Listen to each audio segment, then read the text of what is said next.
Man, these new content videos are fun to do. They're just a day in my life, and this is what I'm doing. So let's record some of the cool shit that I found interesting today. Looking through today's Dietitian, a magazine that I read for dietitians, the January 2021 issue, under the botanicals and herbs section is talking about elderberry. Now, this was written by dietitian Casey Wright, and nothing to do with me, but I found it a good stepping stone to do some research of my own because it was one of those, I think I need to do a little more research on that.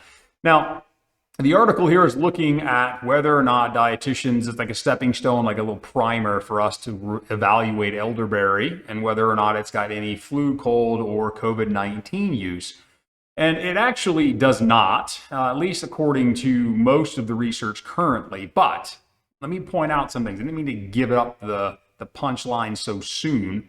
But with elderberry and other supplements gaining popularity, there are some things we need to pay attention to specifically. Are you even getting what you think you're getting? Do the herbs or botanicals have any interactions with drugs or other existing conditions that could actually make it worse than what you're trying to additionally solve? And then what does the research actually say? Because once you get started on these, it can go for a really long time. And when someone like Casey Wright or myself sits down to write something short, we really got to truncate the tons of data that's out there and make it where it's readable. And in doing so, oftentimes, we leave out some of the important items. So right now, and you can follow along here, let me scoot over to another window. This is the article that we're talking about. Scroll back. Here we go. Is it good for the prevention of treatment of cold and flu? There's the author.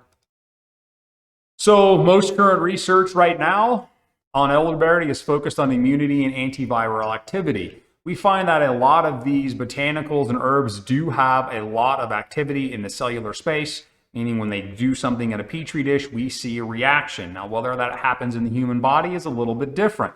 I'm not saying elderberry doesn't. I'm just saying that a lot of the science is looking at the interactions between bacteria and viruses and these natural substances.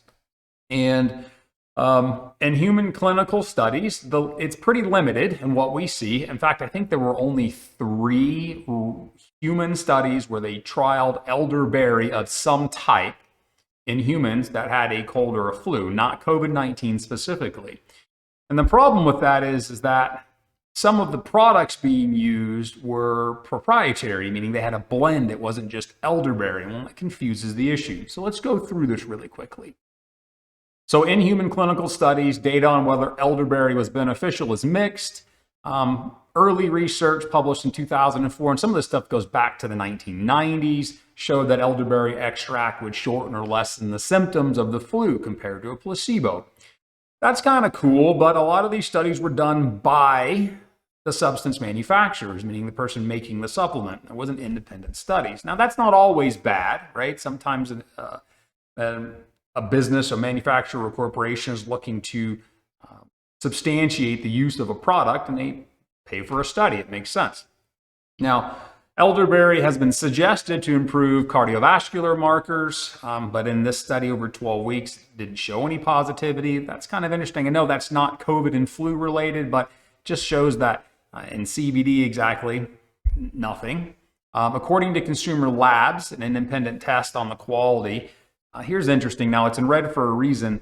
They haven't been able to quantify and standardize the level of compound needed to determine its efficacy. Now, that's actually a really big deal, right? So many companies that are making elderberry products and fund these clinical trials, or just don't even fund clinical trials at all, are saying they put elderberry in something, but are they necessarily putting in the quantity of a bioactive substance and enough quantity to do anything and have any impact? The answer is we don't know and you don't know, and they probably don't know. Now, when Consumer Labs studied some of the supplements that are out there, the formulations allegedly used don't match the contents of the products tested.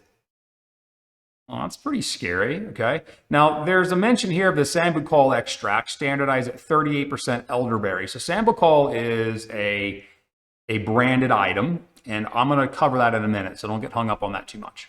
So let me scroll over here. So impact on COVID-19. It actually says that elderberry can be harmful to those who have COVID-19 because elderberry does in fact have an immune supportive reaction.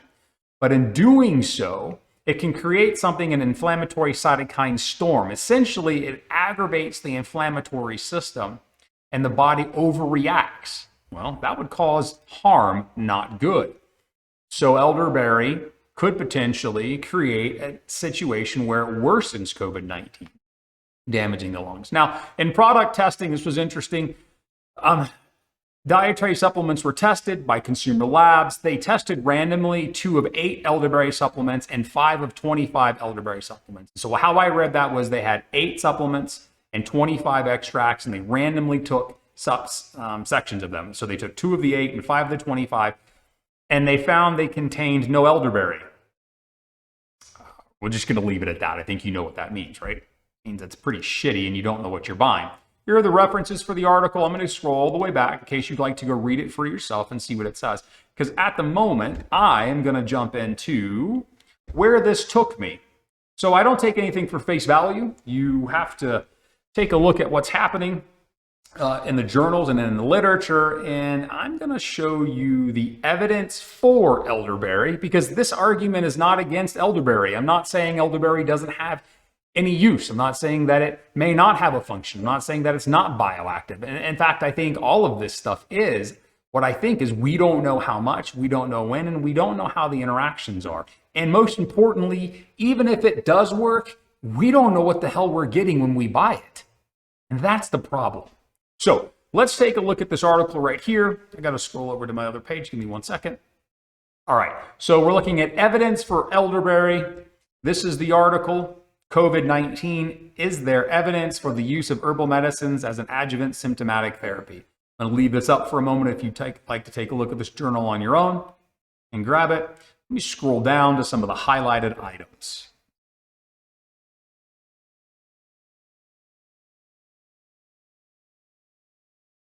All right, so here we go.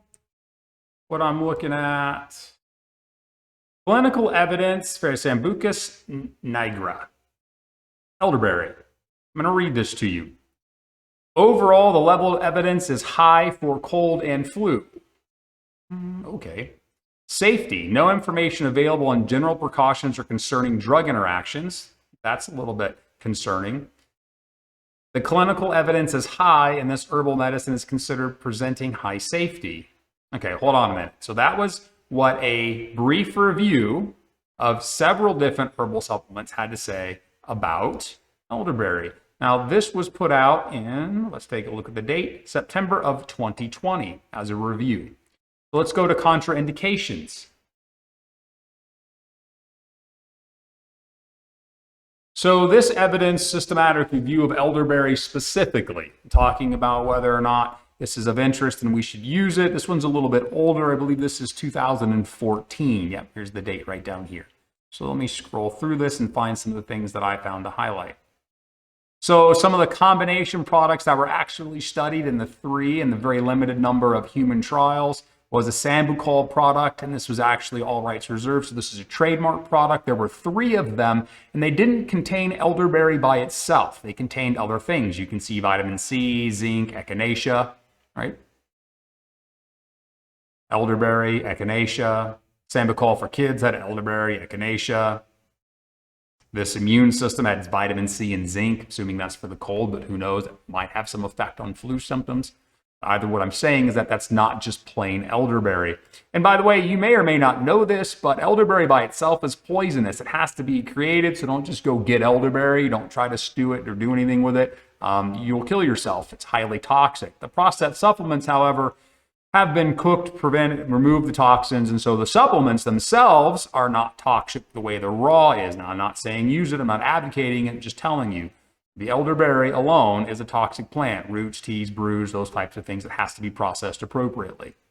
So let me scroll down here to some more items. So dosing. So for influenza specifically, because that was what today's Dietitian article was about, patients in the studies received this much of a proprietary elderberry blend. Well, all right. So does that mean you know what you're getting when you buy your elderberry supplement? No, you really don't, okay? Here's another one, 15 mLs of elderberry syrup 4 times a day. Again, you'd have to go back and read the study to make sure that you thought you were getting the same amount, right? And so those are the dosages, saying that the dosages are out there in studies. There is an amount or quantity that's been used that potentially shows benefit, but you have no idea whether or not you're getting it in your supplement. Some adverse effects and precautions and contraindications for elderberry. Well, if you've got allergies, so some people can be allergic to elderberry itself. So we need to be careful with that. Use cautiously in patients on blood pressure medications because there's potential for blood pressure lowering. Use the elderberry. Chemotherapy. If you're on chemo, probably don't want to use elderberry. Patients with diabetes or people using metformin or anti-diabetic drugs like insulin due to stimulation of glucose metabolism and promotion of insulin secretion by elderberry. May not want to use it. Now, hold on a second. I just talked about diabetes and hypertension. Those individuals have the comorbidities or the health risk factors to get COVID and make it even worse. So they're more likely to jump all over elderberry supplements. But it's just contraindicated, or it's actually not something you should be looking at by itself without at least telling your doctors and making sure that it's not having any adverse reactions. It's two really big segments of the population, diabetes and hypertension. Elderberry can exacerbate or make diarrhea worse. So if you've already got diarrhea, probably not something you want to mess with. Patients taking diuretics.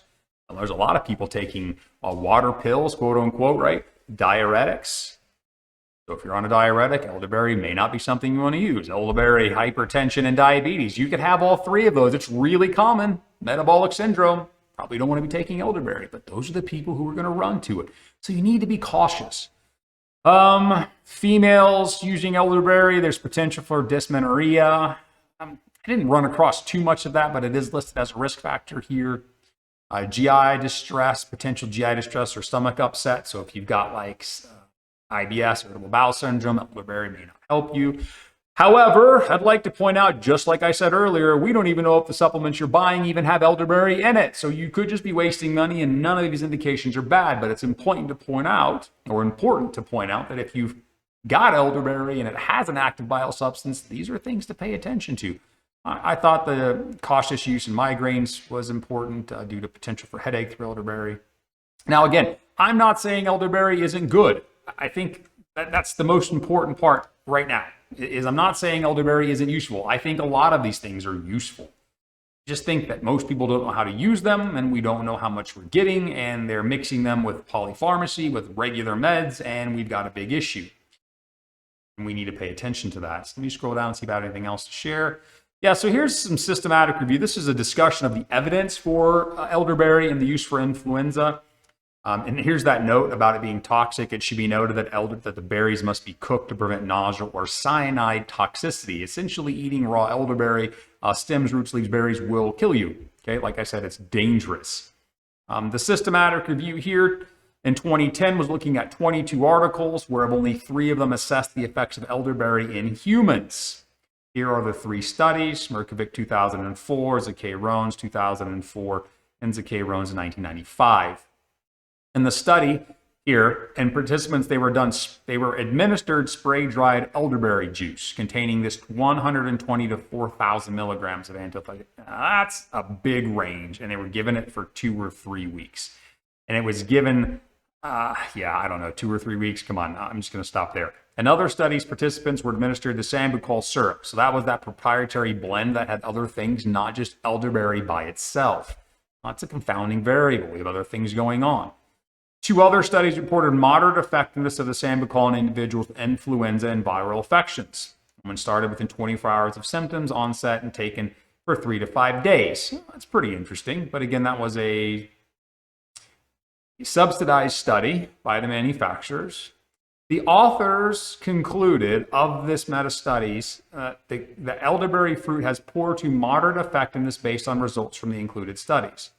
But if I go back to this one, you remember it just said, based on the studies, the overall level of evidence was high for cold and flu. How can we have 2 studies? Sorry, I'm sitting halfway off the screen. How can we have 2 studies that say 2 completely different things?